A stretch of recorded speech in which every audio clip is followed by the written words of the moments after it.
welcome to Friday's programme. Today we're asking, do you believe that Jersey has a culture of secrecy and cover-up? An official committee of inquiry is set to examine historic child abuse here in the island, and we've been hearing about what exactly it'll investigate. For example, the inquiry will look into children's homes and fostering services in the island after the war, and it'll consider why children were placed in the care of the authorities. But of course, this comes at a time when some people are voicing deep distrust about our political system, and indeed the way it's reported by the media. Earlier, we heard from political commentators who are writing online about what they see as the establishment view of events. Now, one person you could argue represents the view of the establishment, after all he is an elected minister, is the Home Affairs Minister, Senator Ian Lamarcke. And he joins me in the studio between now and 8 o'clock alongside Rico Sorda, a citizen journalist and blogger. I'm pleased to welcome both gentlemen to the studio today. Good morning. Good morning. Senator Lamarcke, do you engage with bloggers as a minister?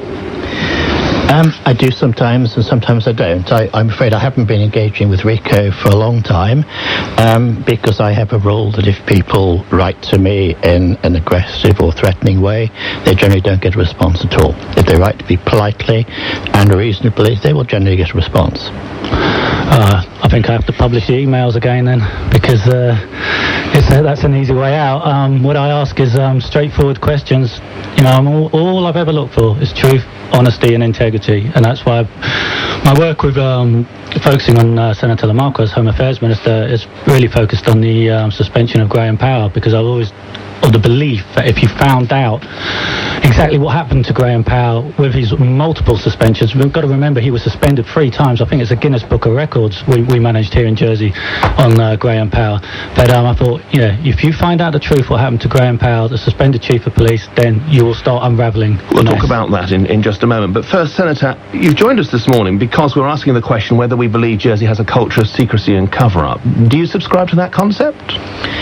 Yeah, I think we've moved on from that. There have been significant failures in the past. There's no question about that. I mean, the handling, if we take as an example of the Victoria College case with Jarvis Dykes, was, in my view, absolutely appalling. And this was a situation of abuse within Victoria College for people who don't have long memories. Yes, I'm sorry. Yes, it was. And it saw the end. It wasn't reported to the police or to the authorities initially, and he carried on doing what he was doing. And I'm afraid that is inexcusable. But I think we've moved on from that. Well, we haven't really, because one of the people involved in the Jarvis Dykes affair, not involved in the abuse, ended up being a jurat who sat on Graham Power's judicial review. So we haven't moved on that far, to be honest. When you say involved, in you know, obviously I don't want to name person because we're on radio and all that, but well, you've already identified a small identifiable group of 12 people. I'd rather you didn't go along that. I'd rather not go down that path. But let's just say their judgment wasn't of the best on cases of child abuse, and ended up being a jurat and then sitting on Graham Power's judicial review.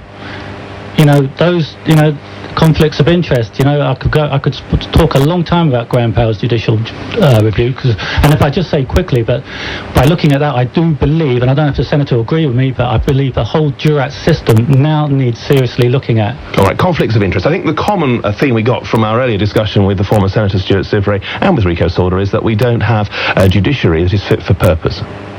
Yeah, I don't agree with that.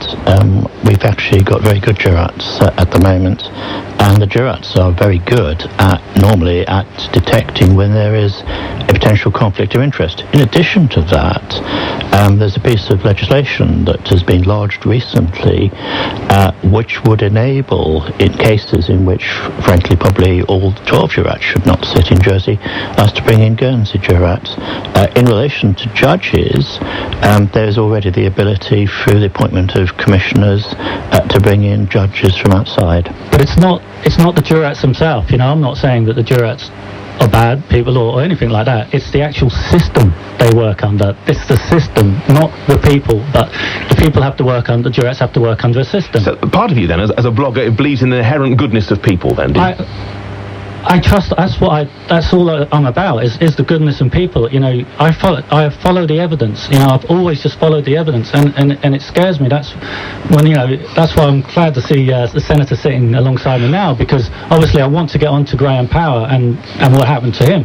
But it's interesting. You use the word "it scares me." Are you scared about living in Jersey? No, I'm not scared about living in Jersey. But as a person who loves my island, I absolutely love Jersey.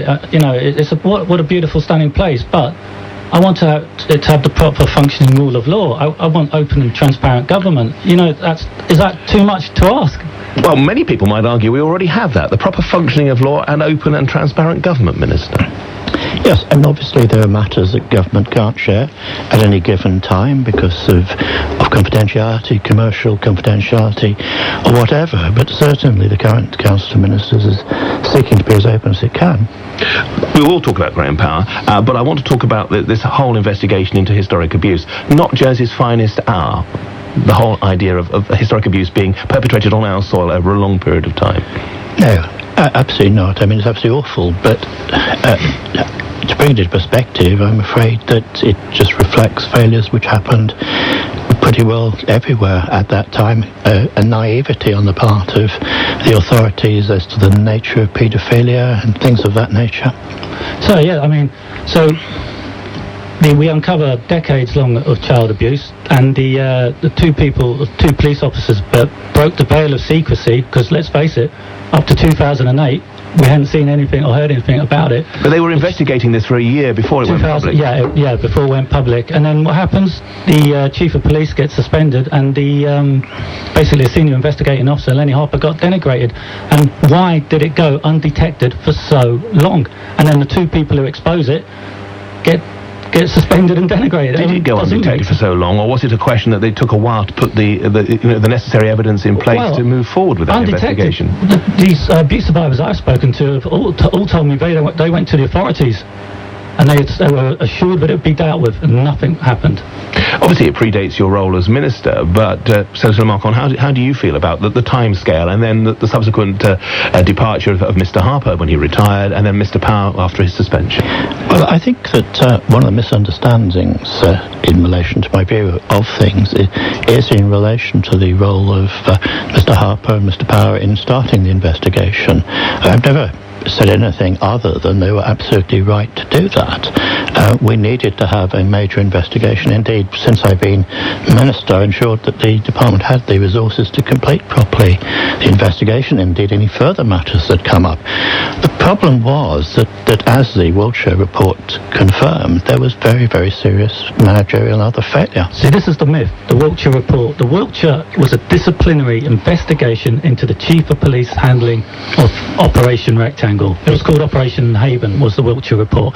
Now, the Home Affairs Minister before Senator Lamarcon was Andrew Lewis. He suspended Graham Power under his powers on the 12th of November 2008. 2nd of December 2008, he brought a statement to the States, and he said that Graham Power was suspended under a neutral act, and he said Graham Power would be given the full recourse to fight the allegations, whatever came in the future. Senator Lamarcon failed Graham Power because, as we know, it took a year and a half, £1.5 million, and in the States in May of 2010, Senator Lamarcon stood up and said, I'm dropping all disciplinary charges, didn't even have the decency to inform Graham Power of his actions, and it's absolutely scandalous. Well, from the magistrate, he should know what natural justice is. You're sitting next to the man, put the question directly to him. What's the question you want him to answer?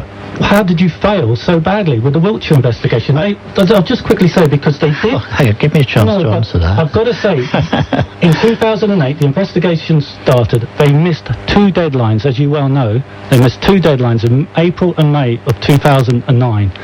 And so we knew that Wiltshire was getting bogged down.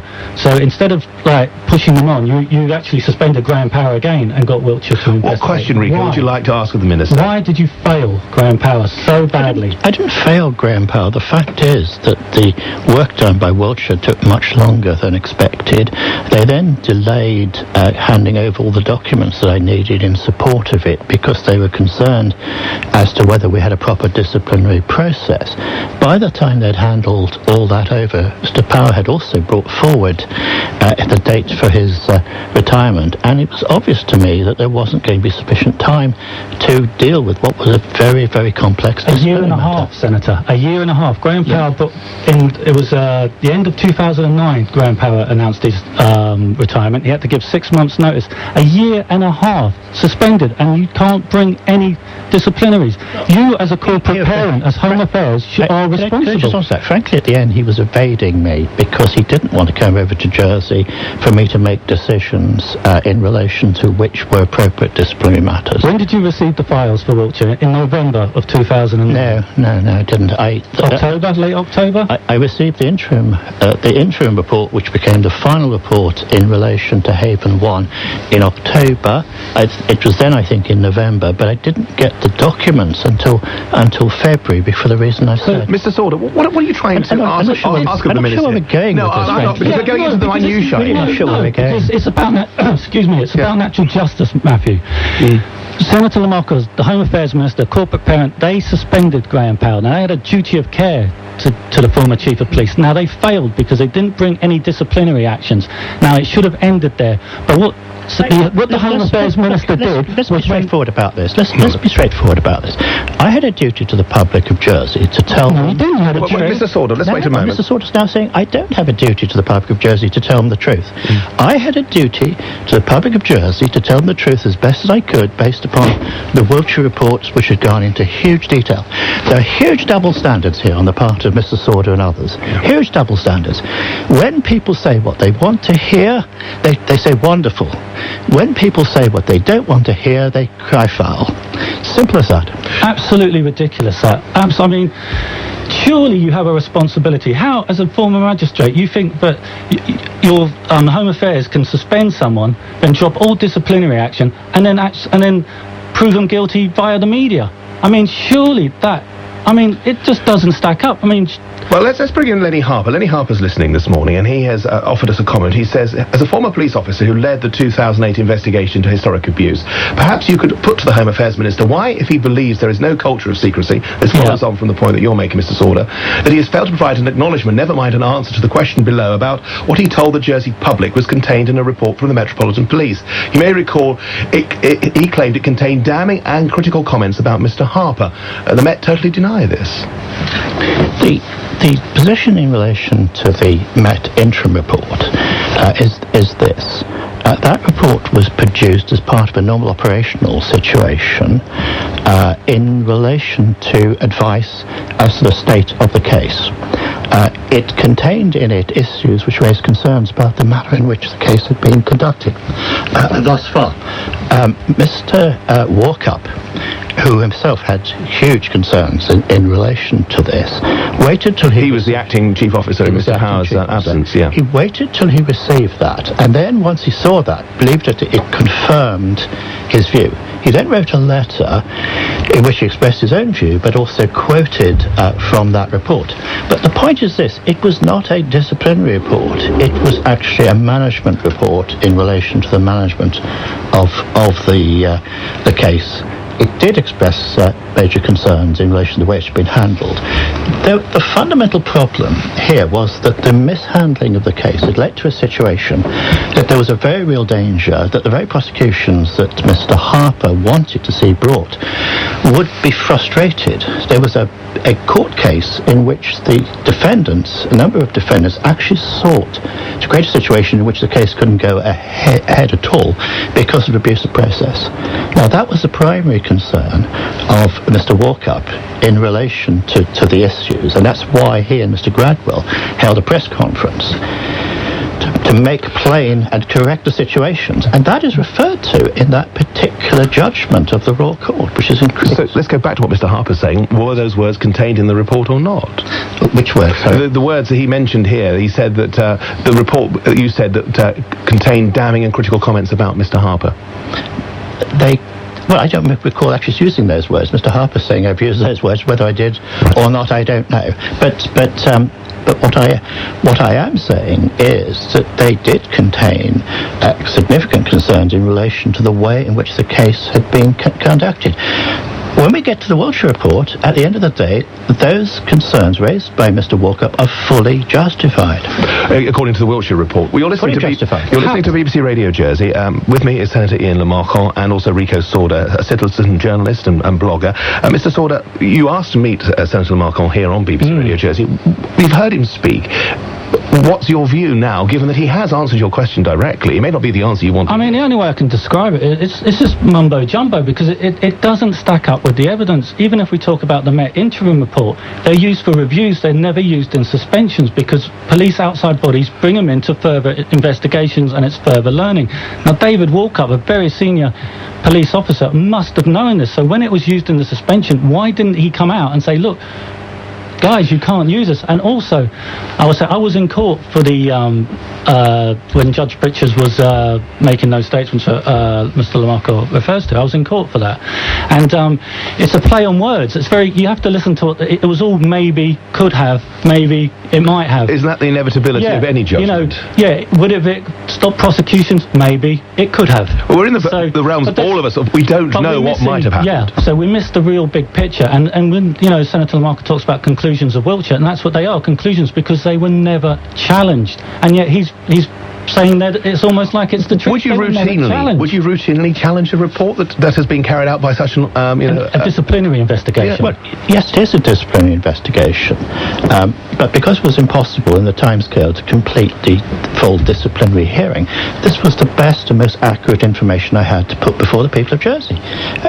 Frankly, it wasn't for that reason. I want to know why Mr. Sorda doesn't accept the accuracy of that report. Because it was never challenged in it. It was an investigation. But do you need to challenge a report like that? It was it's like Graham Powell was suspended as a neutral act. Wiltshire investigated it. It was then for the Home Affairs Minister to bring it to Graham Powell in proceedings, where Graham Powell, with representation, challenged the conclusions. And then if Lamarchon found against him, he could take it to the outside, to ACAS. It could go outside the island. There was a lot of, in 3.1 of the police code, it says it can go outside of the island. But at the end of the day, we are where we are. We've got a situation now where we have a new police chief and a police operation that's operating differently to the way that it operates under Mr. Power. It's the culture, Matthew. It's the culture. You know, these can't be left to go. I will say that it's absolutely imperative that this becomes a part of the terms of reference to any committee of inquiry. I think the Senator won't agree with that. Well, we've already spent a lot of money on Wiltshire. $1.5 million. No, the figures are getting extrapolated here. How much did it cost then? Let's answer that question. Well, there were three different parts here. There is Haven 1, which from the 530,000. Thank you for the exact figure. There is the costs of the acting up of different officers because Mr. Power was suspended, and then there is the third element, which is conveniently forgotten. Operation Blast, which was 300,000. Operation Blast.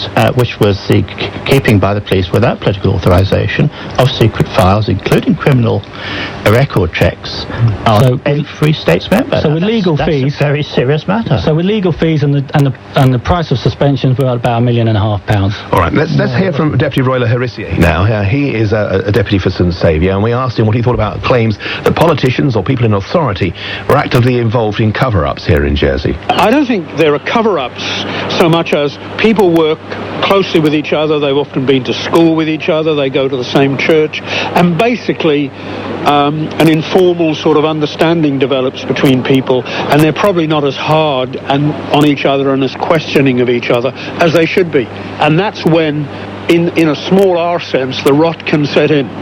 That, you know, you haven't got people who as you will in a bigger jurisdiction, who can take a rather detached and impersonal view of the situation, and they know their career, their future, their family, their relationships are not going to collapse as a result of asking very hard questions, for example. Deputy Roy Leharissier there. Rico Sorda, do you think the rot set in? Yeah, I mean, it's. I think the rot probably started about 800 years ago. You know, it's 800 years of tradition. We love our tradition in Jersey, and you know, for whatever reason, we don't like change in Jersey. We don't like people from outside looking into Jersey, and that's how the rot sets in. I agree with what Roy Leharissier said then. Yeah, I do agree with his points. And you, Minister, I mean... Well, I think Roy's right in this, that there is a danger when people know each other personally, that they lose objectivity. But Graham Powell's judicial review. Can I just move us on to the present? Because, with broad, sweeping statements being made here, we now have an excellent police force with excellent leadership. We have an outstanding chief officer. I think everybody would agree with that. I know if Mr. Sauter will agree with that. I'm not doubt of him, to be honest. But you have no reason to doubt it. No, that's absolutely. Excellent number 2, and Stuart Gull, who's one of our 2 number 3s, proved his value in the way in which he dealt with the very sad Polish case. So to pretend somehow that we don't have competent police force which can competently investigate ongoing matters, it's just complete nonsense. I think we've got to get this straight here. Especially like myself and bloggers, we're not saying that everything's corrupt, every civil servant is corrupt, or every police. It's not what we're saying. It's the fundamental issues we're looking at here. I mean, it's very hard in this short space of time to get these points across. That's why I wanted to challenge the JEP on, because they were calling us conspiracy theorists and all that. I don't think they refused to come in.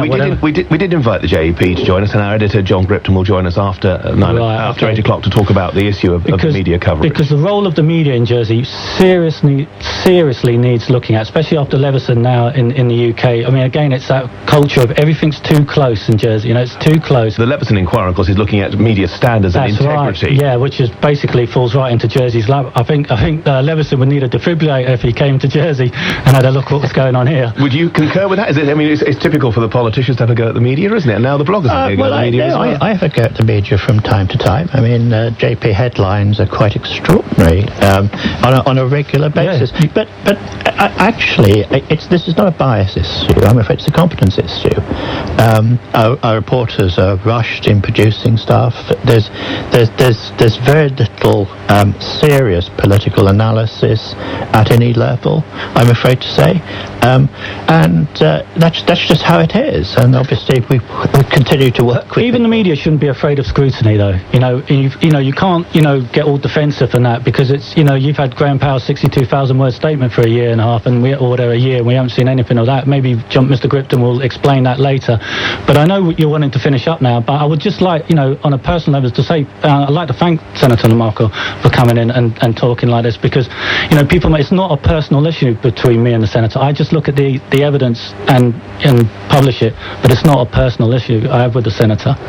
Okay, well, thank you for that, Rico. I'll try and respond more if you'll be a little politer in your a little bit. Right, I'm going to hold him to that. I'll do my best to respond. Thank you. Thank you both, gentlemen, very much indeed. And I will put those issues to John Gripton, the editor of the BBC here in Jersey. We did invite members of the Channel Television and Jersey Evening Post editorial boards to join us on the programme, but they declined, and we'll talk to them and give you their statements later in the programme. Rico Sauter, a citizen journalist and investigative blogger, and Senator Ian Lamarcond, our Minister for Home Affairs, joining me in the studio this morning to ask, do you believe that Jersey has a culture of